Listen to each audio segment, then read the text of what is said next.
Lancing? Oh, man.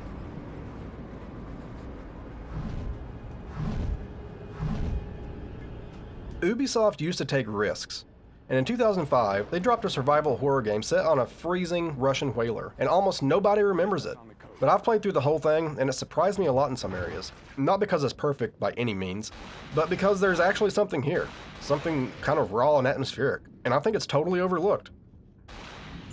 This is Cold Fear, and here's why horror fans, especially the ones that miss the early 2000s era, should check it out.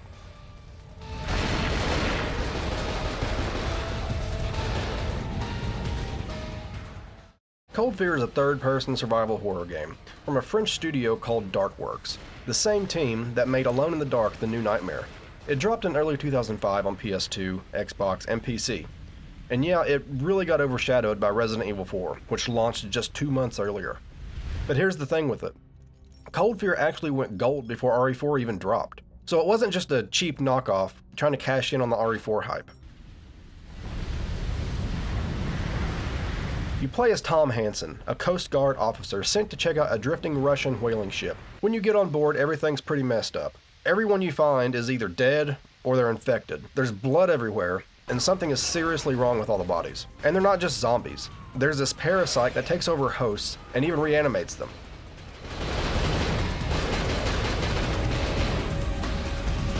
The ship is constantly rocking back and forth because of the waves, and it can throw you off balance during fights and even when you're just trying to explore. And your environment itself becomes part of the danger. The game throws you into this tension really fast, and while it can be super rough around the edges sometimes, it doesn't waste any time trying to be something it's not. Cold Fear knows what it is, and honestly, that's kind of part of the charm. Cold Fear throws you in pretty quickly. You're barely on the ship before you're dealing with the storm physics.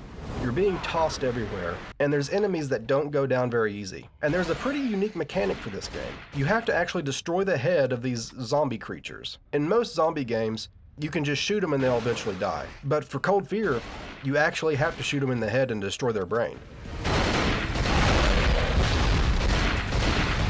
And in some parts of the game, once you kill an enemy, the parasite will crawl out of their body to find a new host, and reanimating what other body may be laying around.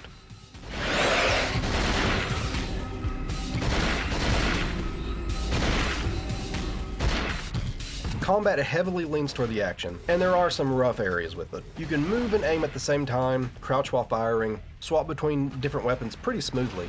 That part actually feels pretty ahead of its time, but the actual impact of the shots are kinda soft. Unless you blow off a head, there's not much feedback. The pistol and the submachine gun have built-in flashlights, but they're the only weapons with one. So if you're in a dark room, you have to use it. I personally think it's a smart tension mechanic. It does limit your combat options in some dark areas, but that's kind of the point. You're forced to use these less powerful weapons in these darker areas if you want to see. You can actually loot the enemies too. Ammo and health really aren't that rare in this game.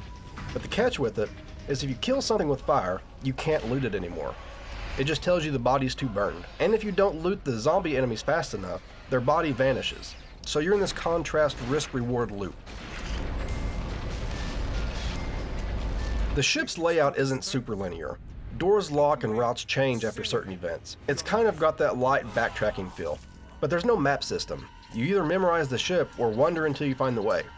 And yeah, it can be a little disorienting, especially with the ship shifting all the time, but it does kind of add to the helplessness, claustrophobia of it. You know where you need to go on the ship, but you don't always remember how to get there, so you're just wandering through the rooms unless you truly have it all mapped out in your head. Just real quick, if you're into long-form videos like this that dig into forgotten horror games, licensed oddballs, or just weird stuff from the PS2 era, consider subbing. I upload every Saturday, and we've been growing like crazy lately. Whether you're new here or found me through another video, I appreciate you for checking this one out.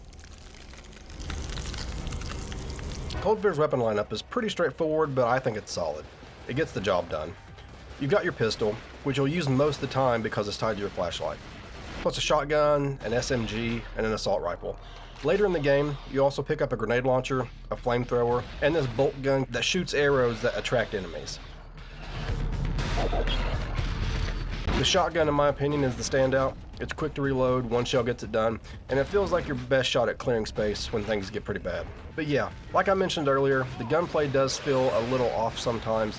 Enemies kind of just soak bullets unless you blow their heads off. There's not a lot of reaction or impact, and that is a little disappointing when the sound design feels heavy. It's not a deal breaker at all, but if you're coming from Resident Evil, you'll definitely notice the difference. Where Cold Fear really makes up for that is the enemy behavior. They aren't just shambling zombies. Some enemies sprint at you, some crawl, others pretend to be dead, then lunge the second you walk past. And in some areas they can pop out of the ceiling or the walls, behind you in tight hallways. It does keep the tension high, and I really feel like Dead Space may have pulled inspiration from this, because it felt very Dead Space in some areas with the enemies coming out like that. Visually, the designs aren't groundbreaking. Most enemies are mutated humans or decaying infected. But the way they move and react make them feel way more threatening than they look. The game leans into atmosphere and unpredictability more than grotesque monster designs. And honestly, I feel like it works. It's more about the what the hell's going to come around the corner than it is about showing off crazy enemy models. Someday, I promise, you will understand. There is also a short escort section where you have to keep a character named Anna alive. It's not great, she runs ahead sometimes and dies super quick, but it only lasts a few rooms. So it's over pretty much as soon as it gets started, which is good, because no one likes escort missions. This definitely isn't a highlight, but again, it's not a deal breaker. Anna! Overall, the enemies keep you guessing, and the weapons, while they're definitely not perfect, give you enough tools to push through the game. And for horror fans, especially ones who like that old school tension where you're just barely in control, this game still really delivers. This is where the game really shines in my opinion, the atmosphere. The ship you're stuck on isn't just scenery or a set piece. It is part of the horror. Between the rocking movement, the metal groaning, the wind outside, and the sound of the waves slamming into the hull, which the waves themselves are an enemy, the game sells the feeling of isolation super hard. You feel cut off, trapped. It's very claustrophobic in areas. There's something really unique about the way this game handles lighting too. A lot of survival horror games use darkness, but Cold Fear uses it with intent. Some areas are pitch black, like flashlight or nothing kind of dark. And because the flashlight's tied to your pistol or the submachine gun, it limits how aggressive you can be. That trade-off creates a natural tension. It also does this thing where it switches between a fixed camera angle and over-the-shoulder perspective. At first it feels kind of jarring because it's different, but the more I played, the more I felt like it was the devs trying to keep that classic survival horror vibe alive. You're walking into a hallway and get the wide camera view, but the second you aim, it pulls you in close. It's a really cool blend of old and new, and I really wish horror games today did this. I feel like this is a great design choice that could bring fixed camera angles back into modern horror games. Great, it's locked. The tension is also helped by how the game uses space. Rooms are small, corridors are super tight, and when you factor in the ship's movement, it feels like everything's trying to push you towards making a mistake. It's not just the enemies trying to kill you. The environment's constantly working against you. There's objects swinging from the ship from its rocking back and forth, which can hurt you, and the waves themselves, if you don't time it right, will smash you against a wall. The audio work really deserves credit too. Gunfire sounds pretty chunky and sharp, but it's the ambient noise that really sells the vibe. There's distant screams, the creak of steel, footsteps down the hall, but none of it's overdone, and that's why it works. It gives you that don't turn around feeling that good horror thrives on. Visually, it really holds up better than you expect for a 2005 game. The textures are a little flat, sure, but the lighting, reflections, and weather still look really solid. The rain feels like it's part of the world, not just a screen overlay. And when the ship rocks and water sloshes over the deck, it feels real. Cold Fear might not have the polish of bigger horror titles, but the mood is absolutely there. If you're into that classic stuck somewhere terrible and it's only getting worse vibe, the game nails it. You can feel the inspiration from things like The Thing and Dead Calm, but with just enough of its own identity to stand out. So I touched on the story a little earlier at the beginning of the video, but I want to explain it a little bit more to give you a better idea of the plot. So like I had said, the story doesn't waste time at all getting you into it. You just dropped right into this disaster. Tom Hansen isn't some elite soldier or chosen one. He's just a Coast Guard, a guy responding to a distress call. And what he finds is a ghost ship full of scientific secrets and experiments, with a crew that's either dead, missing, or not staying dead at all. And the deeper we go, the more it starts feeling like a cover-up. You're not just dealing with some weird infection. There's military involvement, secret experiments, and a bioweapon parasite that was never meant to be contained. And nobody left alive is really telling the whole truth. You eventually uncover that the exocell parasite is part of a failed weapon program. Something meant to control hosts, but it backfired. That's where the body horror kicks in. You're constantly seeing what this thing can do to people. And the game doesn't go over the top, it just lets you find the aftermath. We have a brief alliance with a character named Anna, one of the few survivors left, but she's mostly focused on finishing her mission. The game doesn't really do heartfelt character arcs. It leans into isolation. It's all about making it out alive with the truth. Eventually you end up going to the lower deck, into these flooded chambers and science labs that weren't meant to be found. The final act really ramps it up though. You're chasing the source of the outbreak while the ship's literally tearing itself apart in the storm. There's a really cool mission where you have to lay C4 throughout the map, so you have to go to a certain area, plant the C4, and then run before it explodes. And even in one part, you're having to outrun water rushing into the facility. It's really tense. It ends with a chopper evac and a boss fight that makes you question if anything really got contained.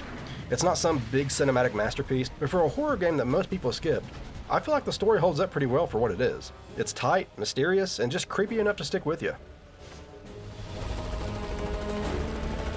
Like I said earlier, Cold Fear was developed by a French studio called Darkworks. And this game was originally supposed to be part of the Alone in the Dark series, but somewhere during development, that plan got scrapped, and it was reworked into its own thing. That's probably why some parts of it feel like a hybrid between classic horror and modern action pacing. The game went into full production around 2003, and took about 2 years to finish. It was built on a custom engine designed to handle the ship's movement. The swaying, sliding, physics-based stumbles, none of that was a plug and play. That stuff had to be coded from the ground up. And for the time, it was super ambitious. And the wild part is Cold Fear actually went gold before Resident Evil 4 released. So even though people love to compare the two, this wasn't just a copycat trying to cash in. It just looks similar at a glance. And unfortunately, RE4 dropped just a couple months later and completely stole the spotlight. Commercially, it flopped. It only sold around 70,000 copies across all platforms in the US by early 2006, which is rough considering Ubisoft was pushing it as a new survival horror IP. But despite that, the game didn't disappear completely. Over time, it has built a small cult following. And now, years later, it's one of those games horror fans passed around like a secret. And one of those, hey, have you ever played this before, kind of titles. It's never been remastered, there's no ports, and since Darkworks shut down a few years later, there's pretty much no chance of a sequel. But that's kind of what makes it special. Cold Fear, in a weird way, is a little time capsule, stuck between survival horror old-school roots and a shift toward over-the-shoulder shooters. You can really feel the ambition here, even if the execution wasn't perfect. So how did it really land back in 2005? The critics were split. On Metacritic, the PS2 version sets it at 68 out of 100, Xbox at 71, and PC at 66, all mixed or average. Some reviewers called it half-baked, but praised the opening storm and mood. Others loved the visuals and the over-the-shoulder camera, but blasted the lack of map and uneven save system. He went past that. He wanted to use them, and this is the result. On Steam today, it's found a small cult following. 84% of over 1,200 user reviews are positive. Fans call it an underdog survival horror gem. It's definitely janky in places, yeah, but it's genuinely thrilling when it nails the storm-tossed isolation. Cold Fear isn't a perfect game, but that's not why I wanted to talk about it. It is rough in spots, sure, but underneath that, there's a survival horror game that really tried something different. A storm-battered ship, no map at all, parasites that don't stay dead, and a constant feeling that the environment itself is trying to push you over the edge. For horror fans, especially the ones that love early 2000s era, this one's absolutely worth digging up. And if you've made it this far into the video, seriously, I cannot express how much I appreciate you. The last month has been wild. We've gained over 150 subs and just passed 400, which blows my mind. I started this channel just wanting to talk about games I loved. and now this thing's really starting to take off. Whether you've been here since the Max Payne and Manhunt days, or this is the first video you've seen, I appreciate you, truly, and you guys are making my dreams come true. These long-form videos take a lot of time and effort, but they've been worth it. And seeing people connect with me and the content I'm making, it means the world. I really can't explain it. Every comment and view and sub, it all helps build something I'm super proud of. But we're just getting started. My plan is to cover almost every console release you've not heard of, and bring them back to life. And even cover games you have heard of and love. I have massive plans for this channel. Thank you for being part of it. If you enjoyed this one and you're into forgotten horror, licensed games, or weird PS2 era throwbacks, consider sticking around. I've got a lot more coming. Thanks again for being here, and I'll see you on the next one.